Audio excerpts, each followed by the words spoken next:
नमस्कार छात्रों, आज की इस वीडियो में हम चैप्टर 6 त्रिभुज के अंतर्गत एनसीईआरटी बुक के प्रश्नावली 6.5 के प्रश्नों का अभ्यास करेंगे।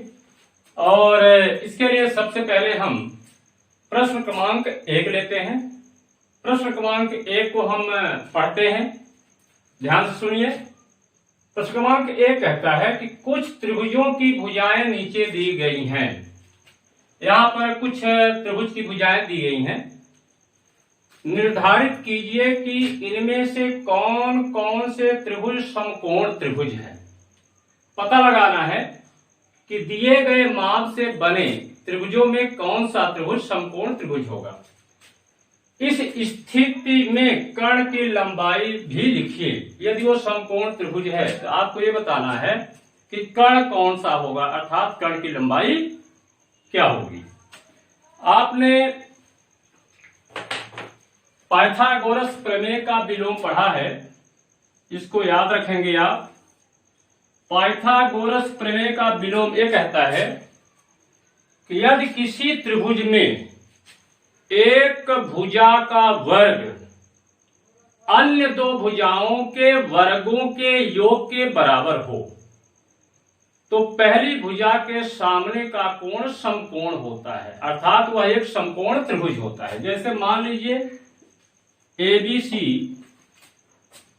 एक त्रिभुज है और यह त्रिभुज इस प्रकार से है कि AC का वर्ग यानी इस भुजा का वर्ग अन्य दो भुजाओं के वर्गों के योग के बराबर है। जरा देखिए, इस भुजा का वर्ग धन इस भुजा का वर्ग।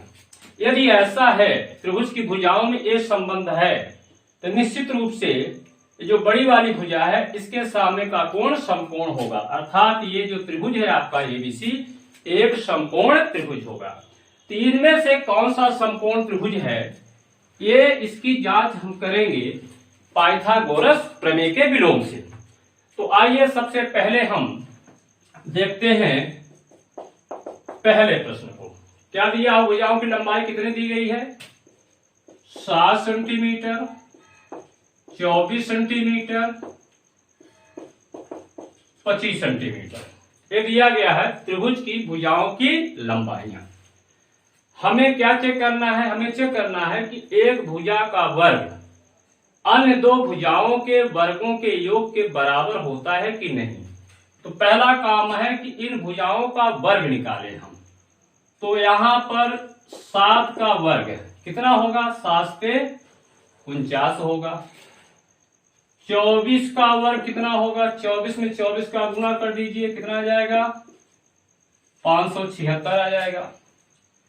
और 25 में 25 का वर्ग करिए तो 25 का वर्ग का मतलब है 25 में 25 का गुना, कितना आ जाएगा? 625 आ जाएगा।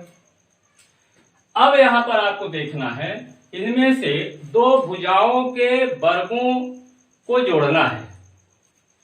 किन दो भुजाओं के वर्गों को जोड़ना है, कैसे चेक करेंगे? जरा देखिए, बराबर भी होना चाहिए तीसरी भुजा के वर्ग के, ऐसा प्रयास है मेरा। नहीं होता है तो कोई बात नहीं है। अब यहां देखिए, इनमें से जो छोटी भुजाएं हैं यदि उनके वर्गों का योग करेंगे तो बड़ी भुजा के वर्ग के बराबर संभावना बनती है। यदि आप बड़ी भुजा के साथ किसी अन्य भुजा का वर्ग जोड़ेंगे, बड़ी भुजा के वर्ग के साथ छोटी भुजाओं में से किसी भुजा का वर्ग जोड़ेंगे तो जाहिर हो तो और बड़ा हो जाएगा ना। इसलिए किन दो भुजाओं के वर्गों को जोड़ना है? जो सबसे छोटी हैं। तो 7 और 24 छोटी है किससे? 25 से। तो इन दो भुजाओं के वर्गों का योग जोड़ते हैं, देखते हैं इसके बराबर होता है कि नहीं। अब यहां पर देखिए, 7 का वर्ग धन 24 का वर्ग। 7 का वर्ग कितना है? 49 और 24 का वर्ग कितना है? 576। जोड़िए कितना हो जाएगा? 9 6 ये हो गया 15 और 7 4 हो गया कितना? 11 1 12 और 9 5 14 1 15 कितना हो गया? सॉरी, जोड़ गलत हो गया ना। 9 6 15 7 4 11 ये कितना हो जाएगा? 12 और 5 1 6 ये आ गया 625। तो इन दो भुजाओं के वर्गों का योग कितना हो गया 625। और यहाँ देखिए 25 का वर्ग कितना है 625 है। इसका मतलब है इन दोनों भुजाओं के वर्गों का योग 25 के वर्ग के बराबर यहाँ कहेंगे। चूंकि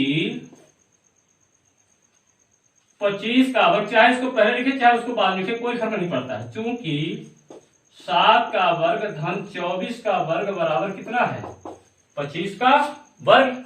यहां दिख रहा है इसका मान कितना है 625। 25 का वर्ग कितना 625। चूंकि 7 का वर्ग धन 24 का वर्ग बराबर है 25 का वर्ग, अर्थात दो भुजाओं के वर्गों का योग तीसरी भुजा के वर्ग के बराबर है।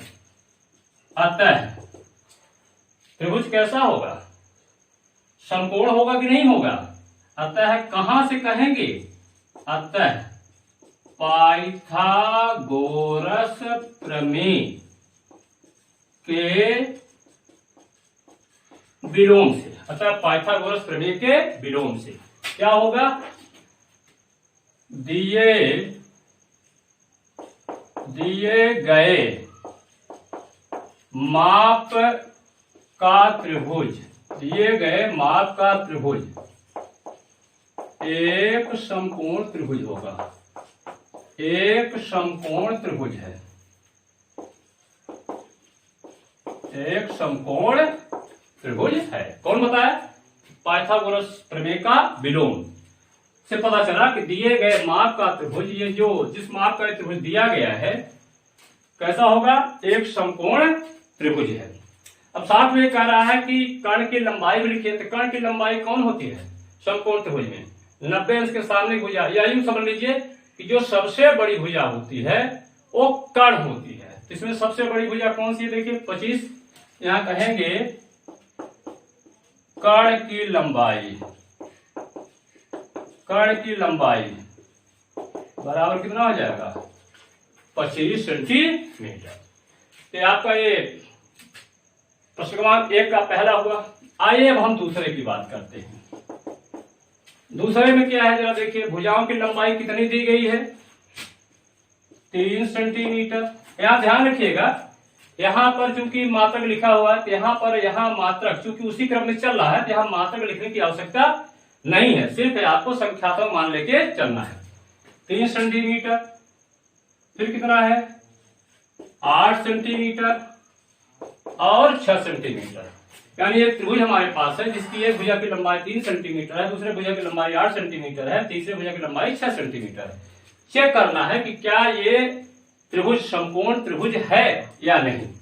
तो यहां पर पहले हम क्या निकाले, 3 का वर्ग निकाले, 3 का कितना आएगा 9, 8 का वर्ग निकालेंगे, 8 है कितना हो जाएगा 64, और 6 का वर्ग जब निकालेंगे तो कितना आएगा 6 36। किंतु भुजाओं के वर्गों का योग करना है। जो छोटी भुजाएं हैं, सबसे बड़ी भुजा को छोड़ना है आपको, सबसे बड़ी भुजा को अकेले रखना है। तो सबसे बड़ी भुजा क्या है 8 सेंटीमीटर वाली, इससे छोटी कौन सी है 6 और 3। इन्हीं दोनों वर्गों को जोड़ेंगे तो 8 के वर्ग के बराबर हो सकता है। बाकी इसके साथ 8 के वर्ग साथ किसी को भी जोड़ेंगे तो ऑलरेडी तो पहले से ही बड़ा है, और किसी और को जोड़ देंगे तो और बड़ा हो जाएगा। तो यहाँ पे क्या करें, अब 3 का वर्ग धन 6 का वर्ग बराबर कितना आ जाएगा 9 और 36 बराबर कितना हो जाएगा 45। अब यहाँ देखिए 8 का वर्ग यहाँ 64 है, और इन दो भुजाओं के वर्गों का योग कितना आ रहा है 45। क्या वर्ग बराबर है, नहीं है। यहाँ कहेंगे चूंकि 3 का वर्ग धन 6 का वर्ग बराबर नहीं है, बराबर नहीं है। यहाँ क्रम चाहे आप इसको पहले लिखिए, इन दोनों को बाद में लिखिए, या जैसा लिखा है ऐसा लिखिए, कोई फर्क नहीं पड़ता। अब क्या होगा, तो चूंकि ये बराबर नहीं है अतः त्रिभुज एक समकोण त्रिभुज नहीं है, अतः त्रिभुज एक समकोण त्रिभुज नहीं है। ये भी हो गया। अब तीसरे को क्या करें, आप छोड़ दें, तीसरा तो चेक हो जाएगा इसी तरह से। तीसरा, आइए तीसरे को भी कर देते हैं। तीसरे में क्या है 50 सेंटीमीटर, 80 सेंटीमीटर, 100 सेंटीमीटर। क्या करेंगे, हम इन भुजाओं का वर्ग करेंगे, वर्ग करके फिर जोड़ेंगे और देखेंगे एक भुजा का वर्ग अन्य दो भुजाओं के वर्गों के योग के बराबर होता है कि नहीं। कहानी तो वही है। तो 50 का वर्ग 55 25 2500, 80 का वर्ग 8 64 2 शून्य, 100 का वर्ग ये हो जाएगा 4 0, कितना आ गया यहाँ पर 10,000। अब किसको जोड़ा जाए, किन दो भुजाओं को जोड़ा जाए जो छोटी हैं। यहाँ एक 50 है, एक 80 है, एक 100 है। तो 50 और 80 के भुजाओं के वर्गों को जोड़े तो 100 के वर्ग के बराबर हो सकता है। गारंटी नहीं है, वो तो देखना पड़ेगा आपको। तो हाँ, भूल करके भी बड़ी भुजा के साथ किसी भी छोटी भुजा को नहीं जोड़ना है। तो अब 50 का वर्ग धन 80 का वर्ग, 50 का वर्ग कितना है 2500, 80 का वर्ग कितना है 6400, यानी 6400। जोड़ दीजिए, कितना आ जाएगा, ये हो जाएगा 0 0 4 5 9 6 2 8, ये आ गया 8900। अब देखिए इन दोनों को, यहाँ पर कितना है 10,000 है, यहाँ 8,900 है। ये इसके बराबर है क्या, नहीं है ना, इसलिए समकोण त्रिभुज नहीं होगा। यहाँ कहेंगे क्योंकि, चलिए इस बार इसको इधर रखता हूं, 100 का वर्ग बराबर नहीं है, यहाँ काट देंगे, ध्यान रखिएगा ये बराबर नहीं का चिन्ह है, बराबर नहीं है। 50 का वर्ग धन 80 का वर्ग, अतः दिया गया त्रिभुज, ऐसे लिख लीजिए, अपनी भाषा में लिखना, दिया गया त्रिभुज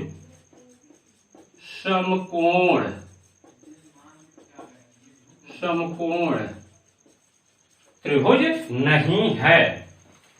अब आइए हो गया, चौथे को भी हम देख लेते हैं। आप उसे कर लेंगे, समझ गए होंगे, फिर भी बता देते हैं। चौथे में क्या है 13 सेंटीमीटर, 12 सेंटीमीटर, 5 सेंटीमीटर। वर्ग करें, 13 का वर्ग वाला कितना आ जाएगा 169 169, 12 का वर्ग यानी 12 में 12 का गुणा 144, 5 का वर्ग यानी 25। किसको जोड़ेंगे, सब इनमें से दो छोटी भुजाएं कौन सी हैं, सबसे छोटी भुजाएं 5 और 12, इन्हीं दोनों के वर्गों को जोड़ना है। सबसे बड़ी भुजा क्या है 13, इसको अकेले रखना है। तो यहां जाएगा, अब 5 का वर्ग धन 12 का वर्ग, 5 का वर्ग कितना है 25 धन 12 का वर्ग 144, जोड़िए कितना आता है जरा देखिए, 4 5 9 4 2 6 1। अब यहाँ देखिए 13 का वर्ग कितना है 169 और इन दो भुजाओं के वर्गों का योग कितना है 169, बराबर है ना। तो पाइथागोरस प्रमेय का विलोम में कहती है कि भाई ये समकोण त्रिभुज बनाएगा। तो यहाँ पर हम लिख देंगे चूंकि 5 का वर्ग धन 12 का वर्ग बराबर कितना है 13 का वर्ग, बराबर रहेगा। अतः पाइथागोरस प्रमेय के विलोम से दिया गया त्रिभुज एक समकोण त्रिभुज है। एक चीज और बताना है यहाँ पर, कर्ण की लंबाई भी आपको बताना है। यदि ये समकोण त्रिभुज है तो कर्ण की लंबाई भी आपको लिखना है। चूंकि ये समकोण त्रिभुज नहीं था इसलिए समकोण त्रिभुज में ही कर्ण होता है। तो यहाँ पर चूंकि समकोण त्रिभुज नहीं था तो चूंकि कर्ण की बात नहीं हुई थी, ये समकोण त्रिभुज है इसलिए इसका कर्ण होगा। कर्ण कौन होता है, जो सबसे लंबी भुजा होती है वो कर्ण होती है। सबसे लंबी भुजा कौन सी है जरा देखिए 13 है। यहां लिखेंगे कर्ण की लंबाई कितनी होगी 13 सेंटीमीटर। अब मैं प्रश्नावली 6.5 का प्रश्न क्रमांक 2 लेता हूं। प्रश्न क्रमांक 2 क्या कहता है, PQR एक समकोण त्रिभुज है जिसका कोण P समकोण है, यानी P पर 90 अंश का कोण बन रहा है, तथा QR पर बिंदु M इस प्रकार स्थित है कि पीएम लंब क्यू आर, यानी पीएम क्यू आर पर लंब है। दर्शाइए कि पीएम का वर्ग बराबर क्यूएम डॉट एम आर। आइए सबसे पहले हम समकोण त्रिभुज बनाते हैं तो तस्वीर साफ हो जाएगी। ये समकोण त्रिभुज है और इसका नाम देखिए काहे पर समकोण है, देखिए पी पर समकोण है तो ये पी होगा। तो यहां ले लीजिए पी क्यू और यहां आ जाइए क्या आर।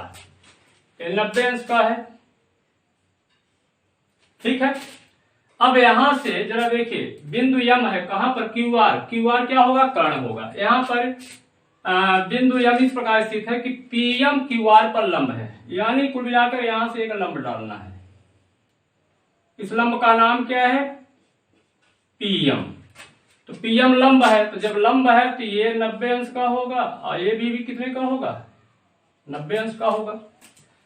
तो आपको दिखाना क्या है, जरा देखिए ये समकोण त्रिभुज है और समकोण वाले शीर्ष पी से कर्ण पर एक लंब डाला गया है। लंब का नाम क्या है, पीएम है। दिखाना है कि पीएम बराबर क्यूएम डॉट एम आर। ध्यान रखना है आपको, यदि किसी समकोण त्रिभुज में समकोण वाले शीर्ष से कर्ण पर लंब डाला जाए तो क्या होता है, यहां कितने त्रिभुज बन गए, 1, 2 और एक बड़ा वाला त्रिभुज। ये तीनों त्रिभुज एक दूसरे के समरूप होते हैं, यानी छोटे वाले एक दूसरे के समरूप होते हैं और ये छोटे वाले में से प्रत्येक बड़े वाले त्रिभुज के यानी पूरे त्रिभुज के क्या होते हैं, समरूप होते हैं। ये रिजल्ट आपको फाइंड करना है। और जब समरूप होते हैं तो संगत भुजाएं क्या होती हैं, आनुपातिक होती हैं। अब यहां पर आपको कौन से त्रिभुज को लेना है, किन दो त्रिभुजों को लेना है जो समरूप हो, समरूप तो होबे करेंगे लेकिन ये रिजल्ट आपको मिले। तो जरा रिजल्ट देखिए आप, यानी यहां भुजा क्यूएम है। क्यूएम किसकी भुजा है, जरा देखिए इस वाले त्रिभुज की, छोटे वाले की। और यहां देखिए एम आर किसकी भुजा है, इस छोटे वाले त्रिभुज की। इसका मतलब है कि ये हमको लेना है ये त्रिभुज, ये दोनों को, इन दोनों क्योंकि समरूप तो है ये दोनों त्रिभुज हम पकड़ लेंगे तो ये रिजल्ट हमको मिल जाएगा, क्योंकि संगत भुजाओं का अनुपात क्या होता है, बराबर होता है। अब यहां पर जरा देखिए आप, ये 90 अंश का, ये 90 अंश का हो गया। अब आपको यहां पर ये पता लगाना है कि जब लिखेंगे आप दो त्रिभुजों को प्रतीक रूप में समरूप लिखेंगे तो उनके जो संगत शीर्ष होते हैं उनका क्रम जो होता है एक समान होता है।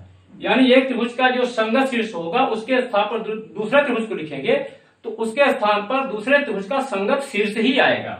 तो यहाँ पता लगा लीजिए कि कौन सा शीर्ष किसके संगत है। ये दोनों त्रिभुज कैसे हैं, समरूप हैं। अब यहां देखिए इन दो त्रिभुजों ये 90 अंश है, इस त्रिभुज में भी ये 90 अंश है। तो यहां पर ध्यान रखना है कि ये जो कोण होता है एक्चुअल में इस कोण के क्या होता है, संगत होता है, और जो एक कोण होता है इस कोण के संगत होता है। इतना ध्यान रखिएगा आप। कैसे यहां से कर सकते हैं आप, देखिए ये 90 अंश का है तो ये कोण धन एक कोण मिलाकर 90 अंश, ये अकेले 90 है। इस त्रिभुज में एक कोण और एक कोण मिलाकर कितना होगा, 90। और ये पूरा कोण कितने का है, 90 का है। तो ये कोण धन एक कोण बराबर 90। ये वाला कोण तो दोनों में आ रहा है, इस वाले में भी आ रहा है, इन दोनों में आ रहा है, इसलिए कैंसिल हो जाएंगे। तो यानी ये कोण इस कोण के क्या होगा, संगत होगा। तो जाहिर है ये वाला कोण जो होगा इस कोण के संगत होगा। तो यहाँ पर आइए हम अब इसको प्रूव करते हैं। सोल्यूशन पहले क्या लिखेंगे, दिया है, दिया में क्या लिखेंगे, लिखा हुआ है पी क्यू आर एक समकोण त्रिभुज है जिसमें या जिसका कोण P समकोण है। तो कोण P बराबर ऐसा लिख लीजिए 90 अंश। और क्या है, तथा यहां देखिए पीएम क्यू आर पर लंब है, पीएम लंब क्यू आर, इतनी चीजें हमें दी गई हैं। इसके बाद आपको सिद्ध क्या करना है, सिद्ध करना है और रिजल्ट आपको बता रहा है। पीएम का वर्ग वाला सिद्ध करना है QM dot M R.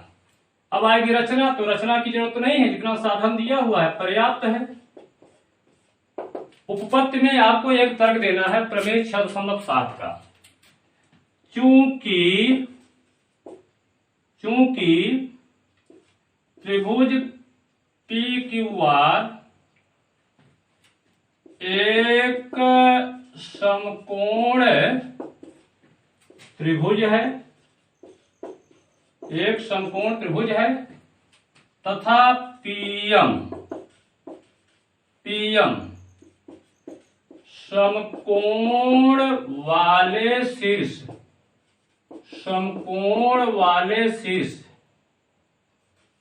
P से कर्ण QR पर क्या है, लंब है।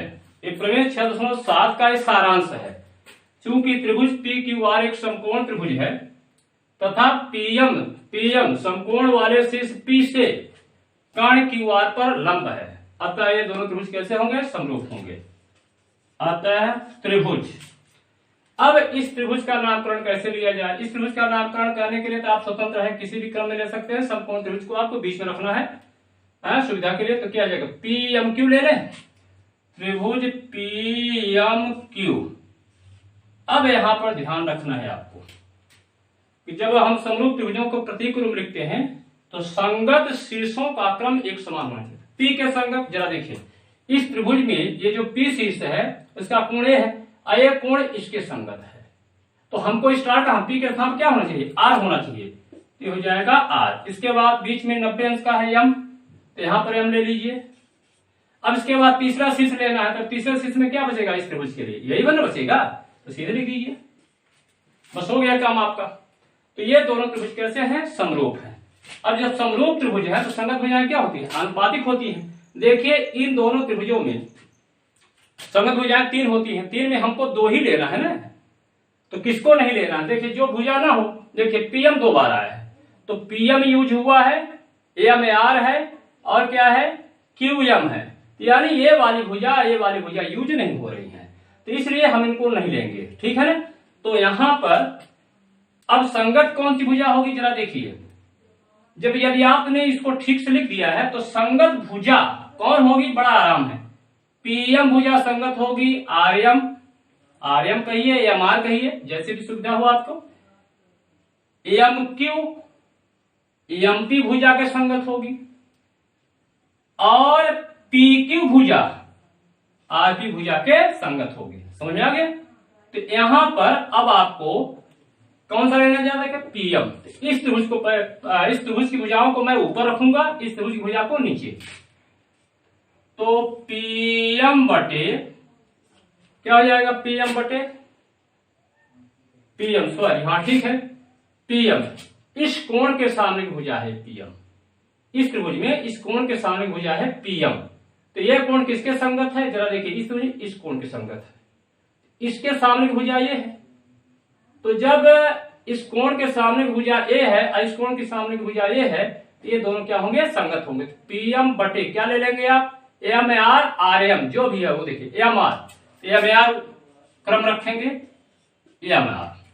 अब आइए इसकी एक भुजा हो गई, इस भुजा को लेना नहीं। अब देखते हैं MQ या QM, वहां पर QM है।